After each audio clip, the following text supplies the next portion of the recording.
Welcome back to another episode of Get Your Fill, Financial Independence and Long Life. And before we introduce today's amazing guest, I just want to take a minute to thank you because this is episode 1 in season 5. That is right. We're launching into our 5th year of Get Your Fill podcast. And we are also, and this is all thanks to you, we are in the top 10% of podcasts worldwide. That never could have happened without you, without your support, without you tuning in and listening and sharing. And so I am so incredibly grateful to you for that. So strap in. We have an amazing year ahead. And today is just a sampling of the incredible guests with potentially life-changing and certainly business-changing information to share with us. Today, Simon Severino is with us. He is the expert on how to supercharge sales. He's a shrink turned CEO, and he had to learn the importance of working on the business more than in it, right? That's something many of us need to learn. Now he helps business owners overcome sales obstacles and reclaim 12 hours per week through his strategy sprints method. He's the author of Strategy Sprints. He teaches certified strategy sprints coaches. I'm sorry, I'm finding that a little bit of a tongue twister this morning. Certified strategy sprints coaches how to supercharge sales. I should say that 10 times fast. He's a member of the Silicon Valley Blockchain Society, a TEDx speaker, a Forbes contributor, and he's appeared on over 1,300 podcasts. So this will be like at least 1,301. When he's not supercharging sales, you'll find him swimming, mountain biking, running, and tricking his 3 kids into outdoor activities so they can't escape his annoying shrinky questions. So you drag them out into the woods where there's no escape, right? Simon, thank you so much for being with us today. I'm really excited to hear what you have to say. Hey, Christine. Hey, everybody. So great to be here. Simon, why are we so afraid of selling, of like sales? Like, why do we think when sales is just like, you've got the used car salesman in his plaid jacket, like, yeah, like, why does it have such a bad connotation? 2 reasons. One is because many people have done a terrible job at being sleazy in the past, and that's one model that it's out there. And the second thing is our biggest fear is to be powerful beyond limits. So that's the opposite of what they tell us our fear is, right? We're told, oh, you have a fear of failure. But I can relate to that. I feel like I have a fear of success because who are you going to hang out with, right? You've got these friends who are not like, I mean, I don't want to say anything bad about my friends, but they're not like billionaires. So if I alienate my family, alienate my friends because I'm like so super successful, then right, who I'll just be this lonely person on the top of the mountain all by myself, right? Yes, you will think that's lose. where some of that comes from? You will lose some relationships. You will lose some identity pillars that you are crutching together right now. You will lose some activities. You will have to change something. And because we don't know what exactly will change, that's uncertainty. We don't like uncertainty. So let's stay in the comfort of the now. Let me stay small. Okay. I don't want to be more powerful than my boss. If I'm more powerful than my boss, what's going to happen? He kicks me out. And sales is power. Who owns the most influence? Who owns most power in an organization? Who is the only person in any organization making more money than the CEO? It's the salespeople. Salesperson. The only one. Why?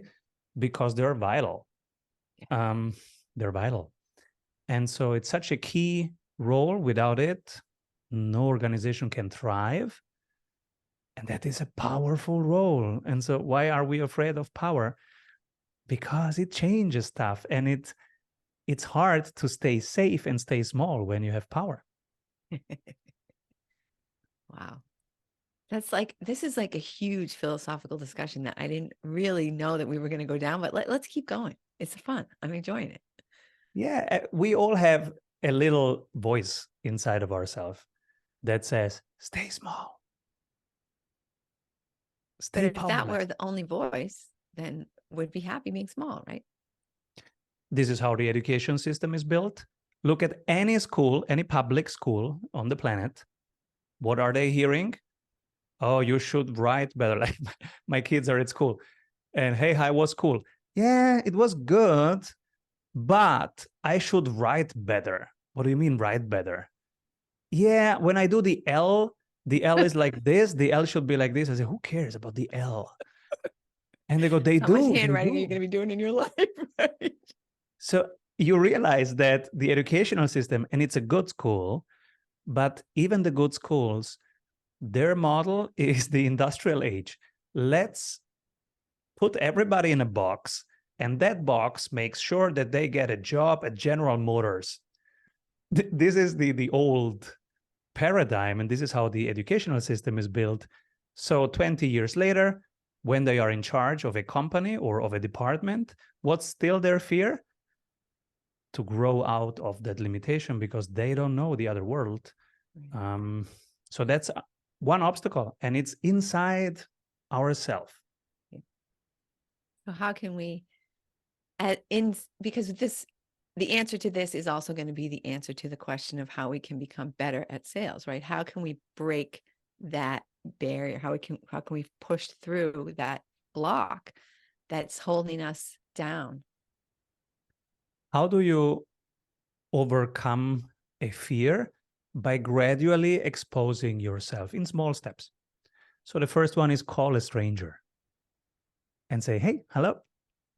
You don't know me, but maybe you need this. Do that once. It's spooky the first time. And the fifth time you go, hey, this is funny. Let's see how many strangers I can contact today.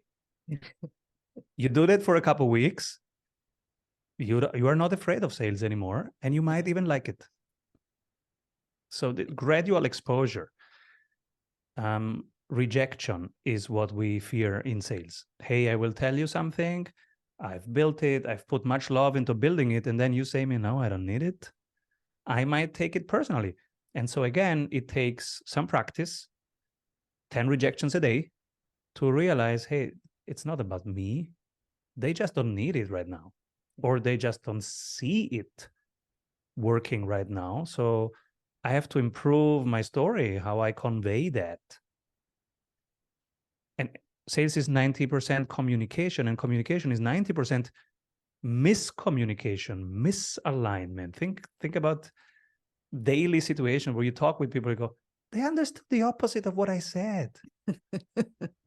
That's communication, right? Yeah. If you think of Slack, the software, now everybody loves Slack and uses Slack. I live in Slack.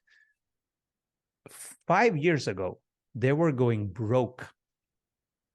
For the 37th time, they were almost broke and almost insolvent.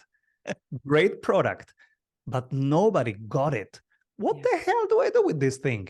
Yeah. And they were talking features and nobody was getting it. So they were out of money, out of hope. And then one guy walks out the door and says, yeah, but you don't need emails anymore with your people. And they go, wait a moment, come back in. If I have Slack, I don't need to send emails anymore to people, and I'm not getting emails from my colleagues anymore. Yeah. Come on. I need this. It took them 37 rounds to get to this simple thing. Hey, if you use Slack, you don't need emails anymore. So it's not easy to make communication simple, straightforward, resonating, touching the other side, getting them to buy. It's not easy, but it's actually simple. It's not easy to get to that simplicity. Right. There are processes that we can explore. I have 12 processes in the book and 274 processes in the Sprint University that I offer people to get to that clarity. But in the end, it's about simplifying and conveying where you can bring them, right? What you can solve for them. It's either reducing friction, reducing time, reducing headache, or improving or reducing risk, and improving the flow of what they do, improving the results of what they do. And part of that, as you said, there's especially as an entrepreneur, the product that you're selling is probably something you created or something that you really 100% are in love with. And you already see why it's so amazing, and you don't understand why they wouldn't want it. So you do feel that rejection. But there's also sometimes there's that curse of knowledge where you're starting the explanation. Like the people who had Slack, they got it. They understood why you'd want it. And it was obvious to them that you wouldn't need email anymore, but they didn't understand that other people couldn't innately see that. So, and I find that with my own business, right? I've just started this co-working space, and people in this town, it's a smaller town, they don't know what co-working is.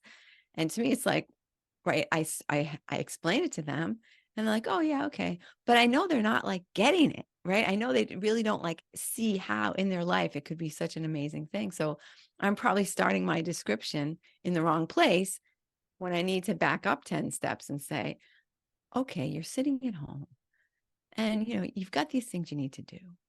But then there's laundry that needs to be done. So you think, okay, I'll throw that in, right? And you're missing out on whatever my story needs to be. I think it's not, but so how can you help to distance yourself from that feeling, first of all, that the person, by rejecting the product, that they're rejecting you? Is there an easy way? Is there a simple way to distance yourself from that rejection feeling? There is a mindset shift, and there is very practical 8 steps. The mindset shift is, okay, I've built this. It's my baby. I love it. It's beautiful to me. But let me detach for a second and think from the buyer's journey. So where are they? And is their main pain right now that at the end of the day, they didn't get done what they wanted to do? And then maybe if we peel it back, they realize, oh, it was the laundry, and it was cooking, and it was talking to the neighbors, and it was TV. And then we back engineer it to the solution. That's the mindset part. Let's think from their world. Also in their words, as you say, it's a specific city. How do people talk there? Use their words. They might be different words than in New York City or in San Francisco. So use their words. Right. Then they will feel, and that's the shrinky part of me. What is the basic human need? To be seen, to be heard, to be understood. So let's talk their language. In every email, in every conversation, let's talk their language. Use their words on the website, on the email. That's the mindset shift. From the buyer, not from the builder, if you want. Right. And then 8 specific steps. This yellow thing here is the 8 steps that I look at every day, because if I just skip one, I will not close the deal.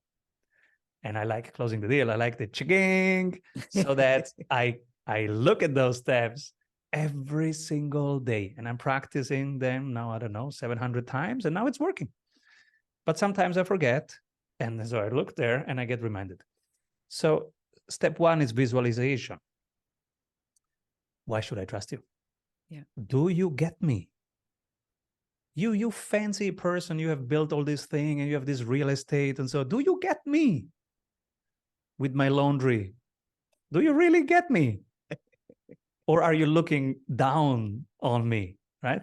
So we have to visualize. We have to use their words and why they talk to us. We visualize, because I cannot know what's going on inside your head.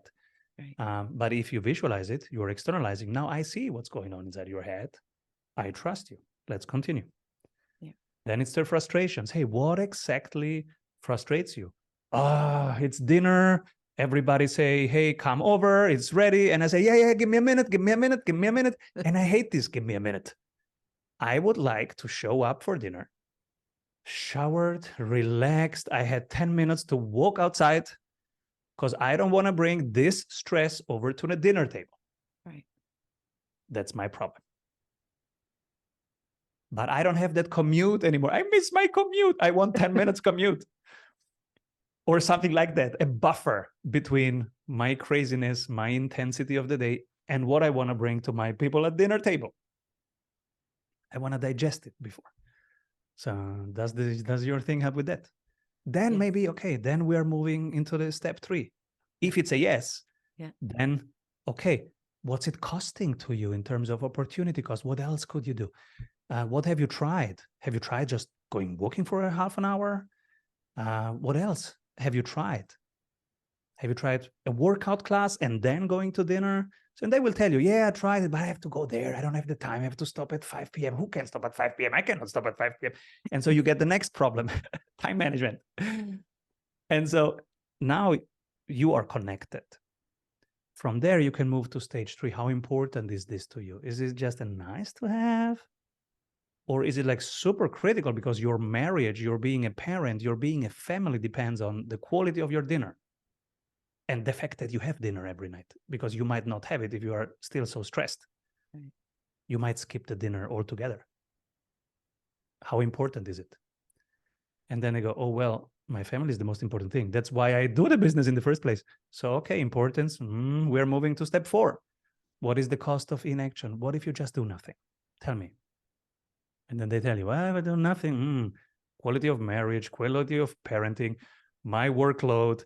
Oh, it's hell, actually. Oh, and yeah, how do you feel with that?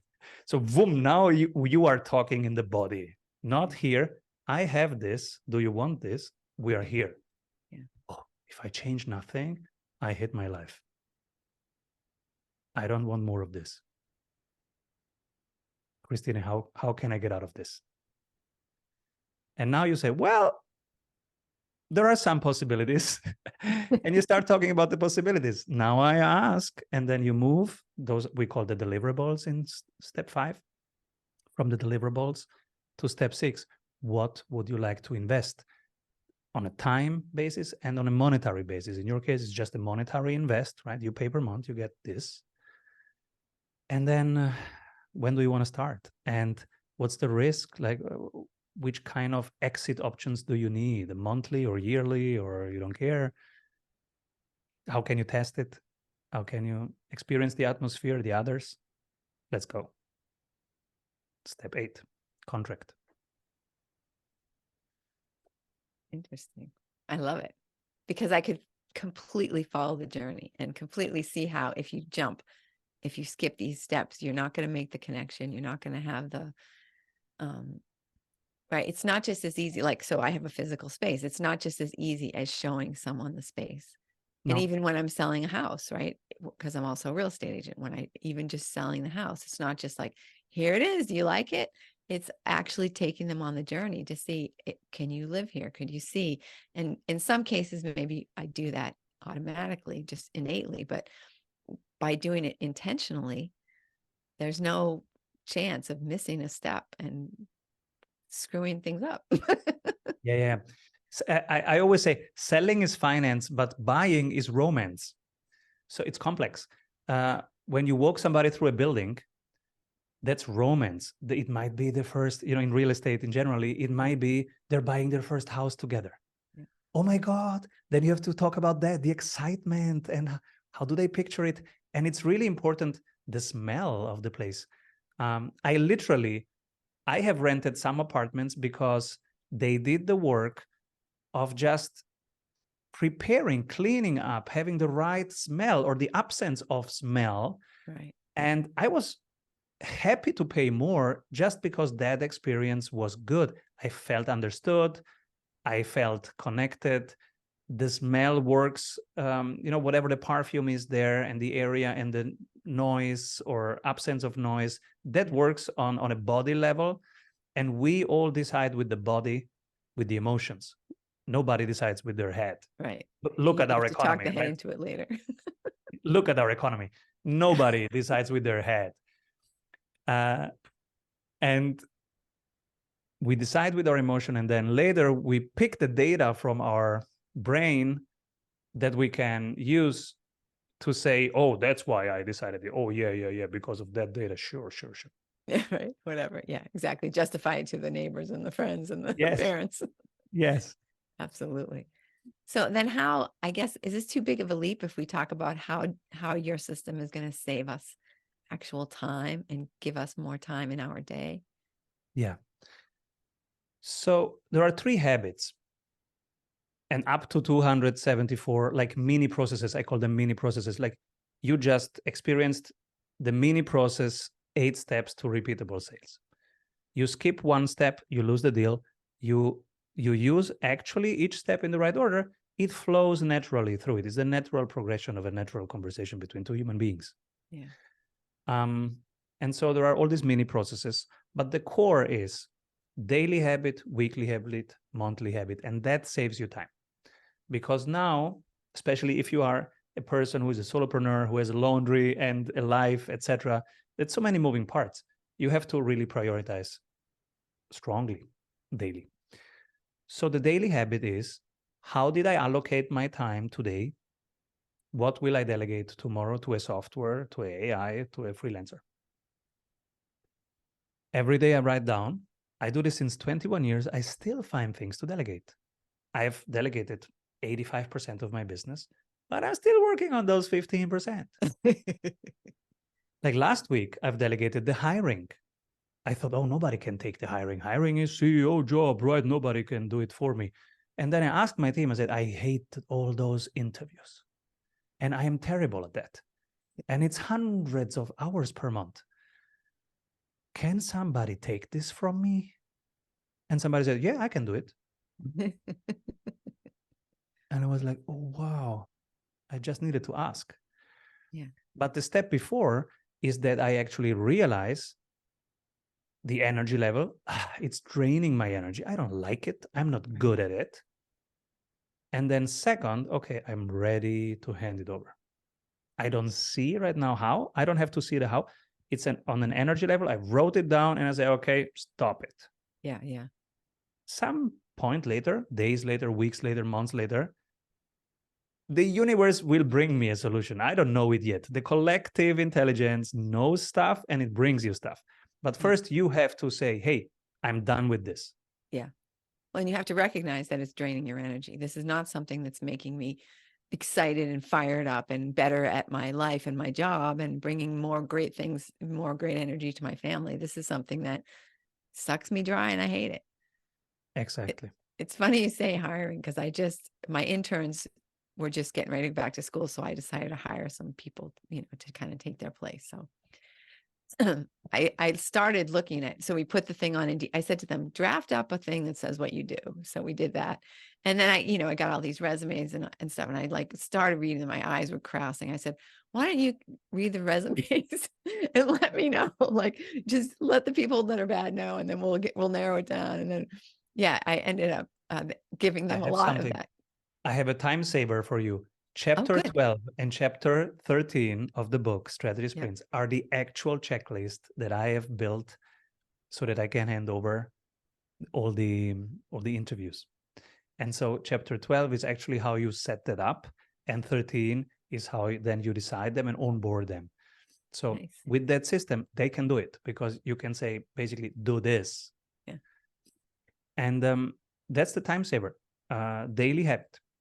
How do I allocate my time? What do I delegate next? Weekly habit. The 3 numbers that I want to know weekly. 1 marketing number, 1 sales number, 1 ops number. And because it's just 3 numbers, doesn't take you time, but it helps you really focus on what's the few activities that actually move everything forward more than the rest. Yeah. It's the 80-20. Find those few activities that move forward 80%. So that's the weekly habit. And then the monthly habit is competitive analysis and reinvesting. You will like this as a wealth creator. You are investing time and money every month into your business. So once a month, we check, okay, the top 10 things that we're investing in. What are the 2 features that actually are winning against our competitors and the 2 features where we are losing against our competitors? We will cut 15% from the 2 losing parts because we don't want to invest 15% into mediocrity. We will give that to our competitors. Take it. And those 15% we will reinvest next month, immediately into next month's budget. We will reinvest that time and money and attention into the 2 features where we are currently winning. Now you are winning in that.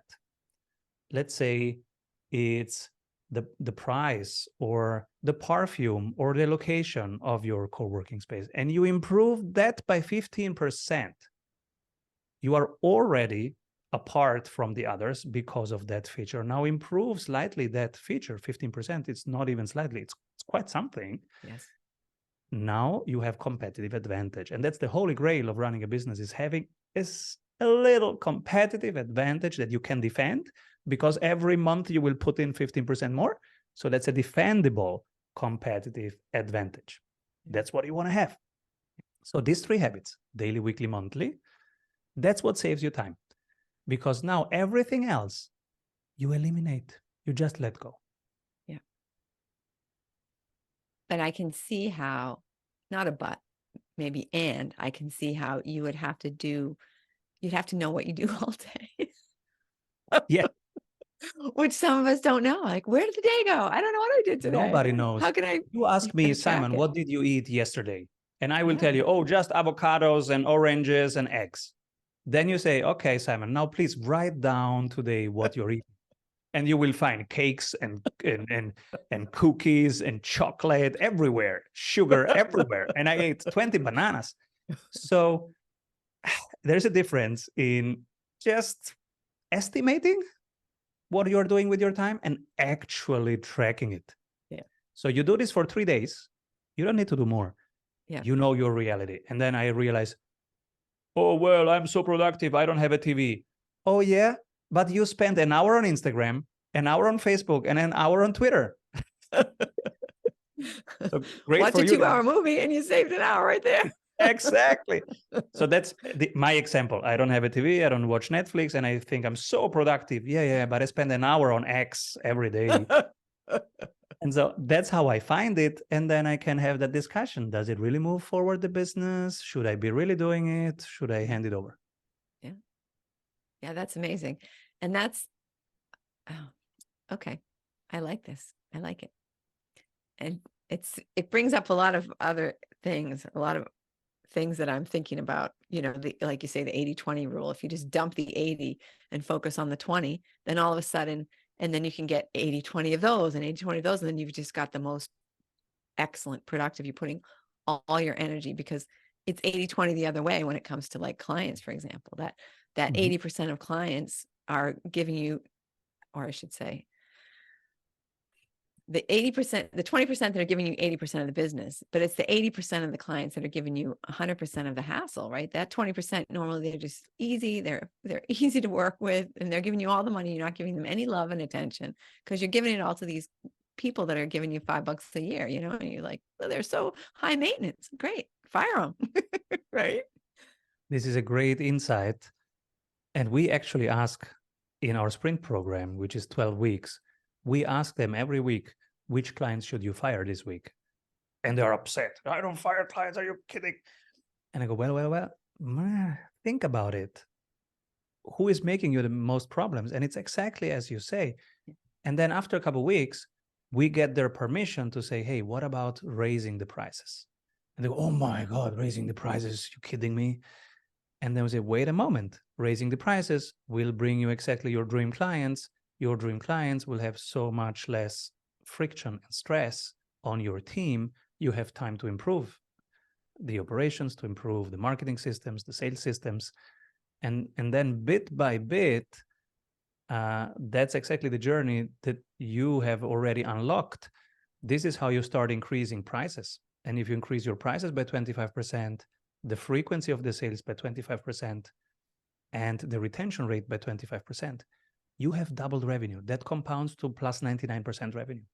And that's why in a 90-day sprint, people can double revenue, and they go, oh my God, we doubled revenue. And I say, yeah, it's not that hard. You have just described the process of realizing who are your dream clients, that it's actually, they have those attributes, and then bit by bit letting go of the ones that don't have those attributes, and just taking on more of the ones that have those attributes, because then you can increase those 3 things by 25% rather easily, and that doubles your revenue. And that brings us right back to mindset, right? Because I remember when I first started doing rentals, one of my first clients, right? So when I started in real estate, I was renting apartments. And one of my first clients was this guy. He was on Section 8, which is hard to rent in Boston. He had a dog, which is impossible to rent in Boston. And he had a low budget. And so I'm killing myself. And my boss is like, ditch this guy. You're never going to find an apartment. I'm like, but it's the only client I have, right? I have to work on him. He's like, and what I didn't see is that all the time I'm working on this poor guy who I did never find an apartment for, because there is not an apartment in Boston that he could work in. It just wouldn't happen. That was time I was not going out and getting a new client, right? So what you've got to change that scarcity mindset. This is the only client I'm ever going to have. I have to find them an apartment. And it's what your clients were saying in the beginning, right? I can't fire those clients because I won't have enough money. I won't have enough revenue. I need, right, to hold on to every shitty client I can find. Exactly. So we're right back to mindset. Yes, we are afraid at the beginning. And I remember I was the same. And also some coaches, probably the majority of coaches, do a very bad job because they say, you have to niche down at the beginning. Find your niche. And everybody goes like, oh my God, I can't. I have to find my first 5. Don't make it even harder to find my first 5. And that's a conundrum because you can't know your niche in the beginning.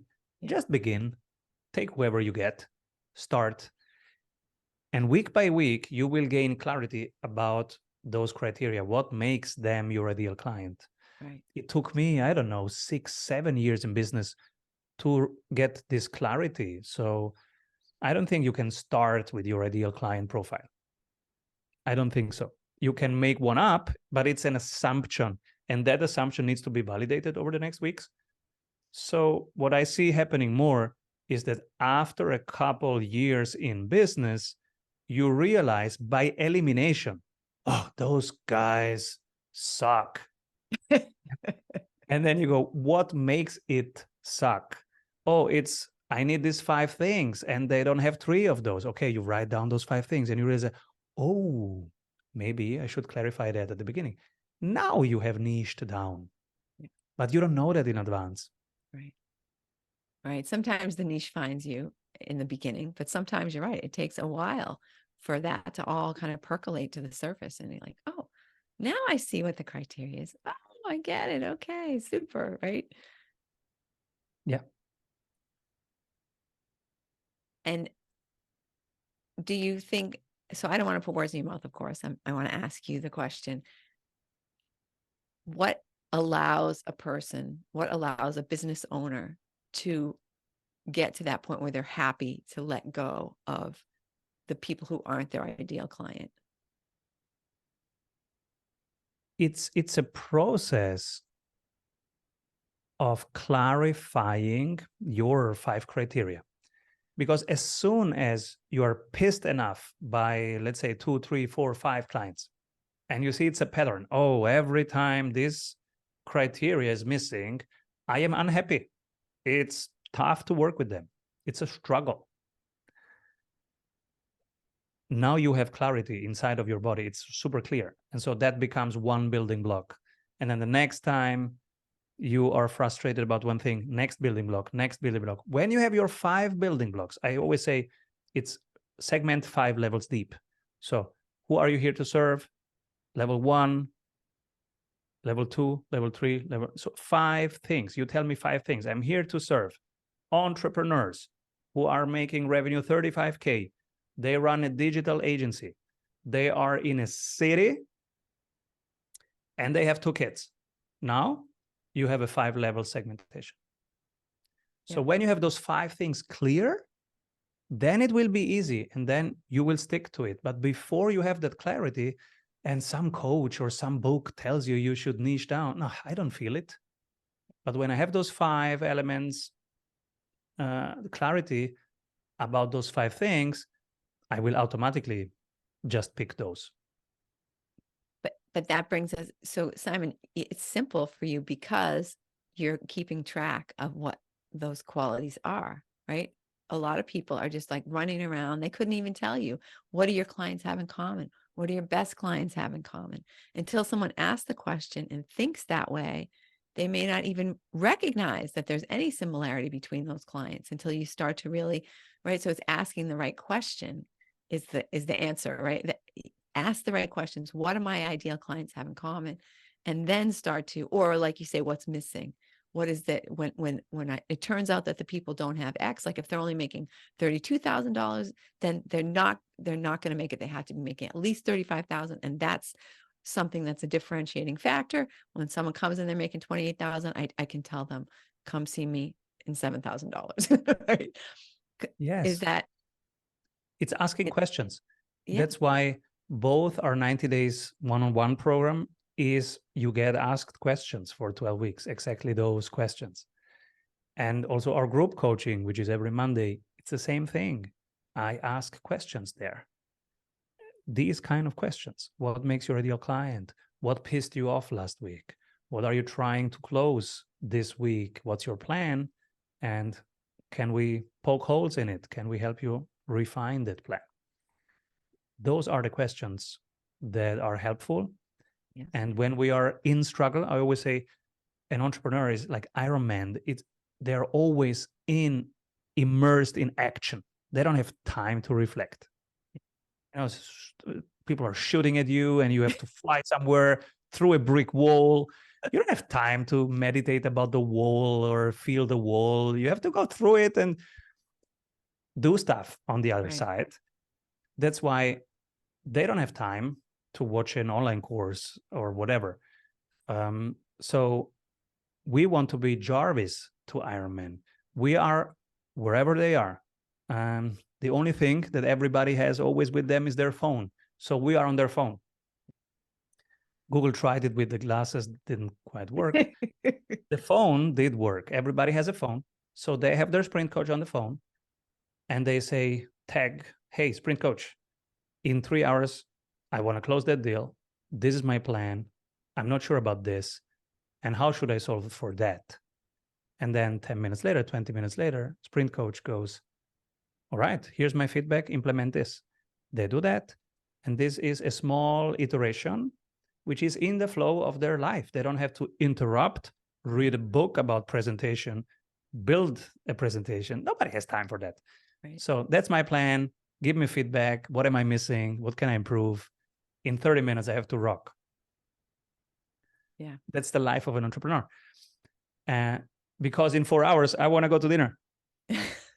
With my family, darn it. Yeah, exactly. And I want this done. So my mission has been, okay, heads down, how can I build this into their life on their phone, make it easy for them to ask questions, to learn, to improve what they're doing, knowing that I cannot ask them to watch an hour-long video or read a full book in that intense situation of growing a business. So how can I make it easy in their flow of life on their phone, quick check, quick question, then maybe 2 days they need nothing. Then 3 days later, they have 10 questions. Okay. So that's built into their flow. They have a sprint coach for 90 days and they can ask their questions and they have a Jarvis. And that's huge because you're right. It's like, oh, I have a question. I'll have to ask it at my next Monday meeting. That's not necessarily going to, get you where you need to be. If you even, it'd be 10 different questions by Monday morning and you've lost that opportunity. Exactly. Wow, that's huge. Simon, so I know everyone listening is like, holy crap, I had no idea. Or maybe they did know you already and that's why they're listening. But if they didn't, they're going, holy crap, I had no idea this was an option for me. How can people find you and get involved in this amazing program and having a sprint coach and a strategy? Yeah, we hang out at strategysprints.com. If you click anything, you land on our calendar, we can talk. And maybe it's a good thing for you to have a sprint. And there are different formats with different intensities and different investments. So maybe we have something for you. Happy to help. Probably the first step is that you go to strategysprints.com and download these tools, the daily habit, weekly habit, monthly habit. They're free tools. You can download them, use them for a while. They might solve already some big stuff. And if after that you still want to go deeper, strategysprints.com, click on our on anything, you land on our calendar, and then we can talk.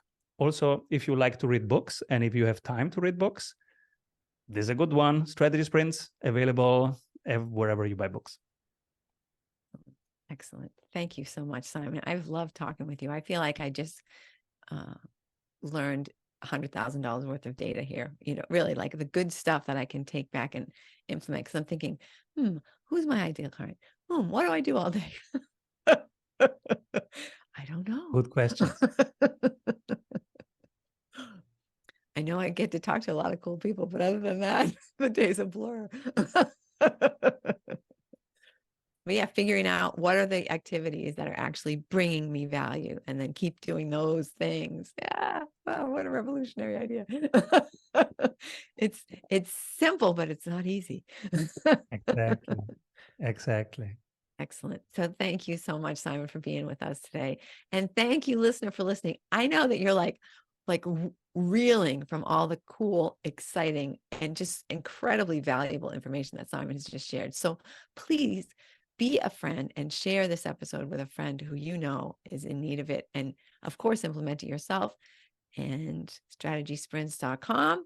And be sure to be here next week to hear whatever exciting stuff is going to be imparted at that time. Have a wonderful week.